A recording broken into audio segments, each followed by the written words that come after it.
আসসালামু আলাইকুম দর্শক, একটা জনগুরুত্বপূর্ণ বিষয়। আপনাদেরকে তথ্য এবং বিশ্লেষণ শুধু করি না, মাঝে মধ্যে তথ্য দেই এবং যেগুলো মনে হয় যে খুব গুরুত্বপূর্ণ সেগুলো আপনাদের সামনে উপস্থাপন করি, যাতে মানুষ এগুলো দেখে একটু সচেতন হয় এবং তার প্রয়োজনও যাতে মেটে। যেমন ব্যাংক নিয়ে আমি প্রায় আহ, কথা বলি এই কারণে এই তথ্যগুলো আপনাদেরকে জানাই, কারণ ব্যাংকে মানুষ টাকা রাখে, মানুষের তার সঞ্চিত অর্থটা ব্যাংকেই থাকে। তো ব্যাংক খুব স্পর্শকাতর। আমি প্রবাসেও দেখেছি অনেকে ব্যাংকে টাকা রাখা নিয়ে দুশ্চিন্তায় থাকেন। সেই জন্য ব্যাংকের ভালো মন্দ বিষয়গুলো আমি সামনে তুলে ধরি। একটি খবর সামনে এসছে, এই কারণে এই কথাগুলো বললাম। সেটা হচ্ছে, মেয়াদ পূর্তির দিনই মিলবে সঞ্চয়পত্রের আসল সহ মুনাফার টাকা। আমি জানি প্রবাসে বহু মানুষ থাকেন যারা সঞ্চয়পত্রে টাকা রাখেন বা সঞ্চয়পত্র করেন পরিবারের জন্য, নিজেদের জন্য, এবং এই সঞ্চয়পত্রের যে মুনাফা, সেই মুনাফার টাকা দিয়ে অনেক পরিবার চলে, মধ্যবিত্ত পরিবার চলে। যারা সেভাবে কাজ করতে পারেন না, তারা আসলে মুনাফার টাকাতেই চলে, সঞ্চয়পত্রের এই টাকা দিয়ে।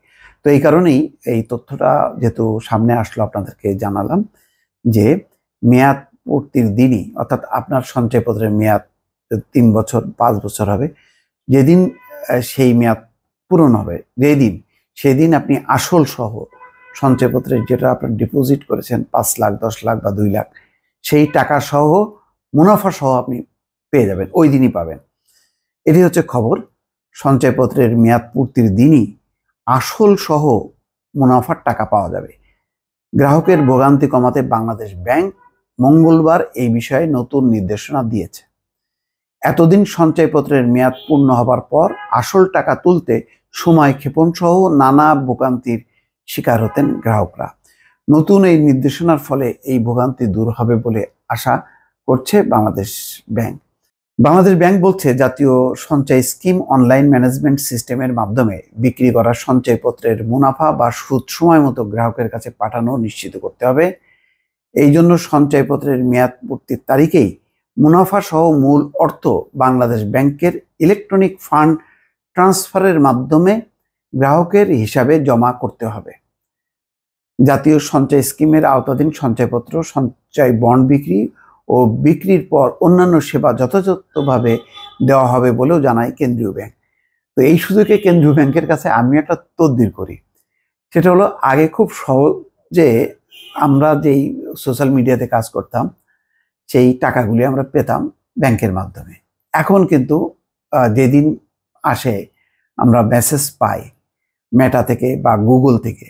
মেটা থেকে আসে ফেসবুক, আর গুগল থেকে আসে হচ্ছে ইউটিউব। আমরা মেসেজ পাওয়ার পর সেইটা ব্যাংক থেকে আবার নতুন, মানে আমাদেরকে নোটিশ করে। নোটিশ করার পর ওই একই কাগজ আবার নতুন করে জমা দিতে হয়।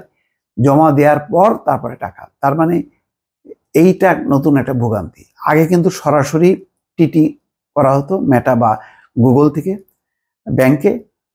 ব্যাংকে টিটি আসার পর ব্যাংক টাকা দিয়ে দিত বা অ্যাকাউন্টে চলে যেত। এখন কিন্তু অনেক ঘুরপ্যাচ করে আসতে, যে কমপক্ষে মানে টাকা যখন আসে সেটা ম্যাচুর হইতে, অর্থাৎ হাতে আসতে আরো 3-4 দিন লেগে যায়। এই ভোগান্তির একটু অবসান হোক, এটাও আমাদের প্রত্যাশা।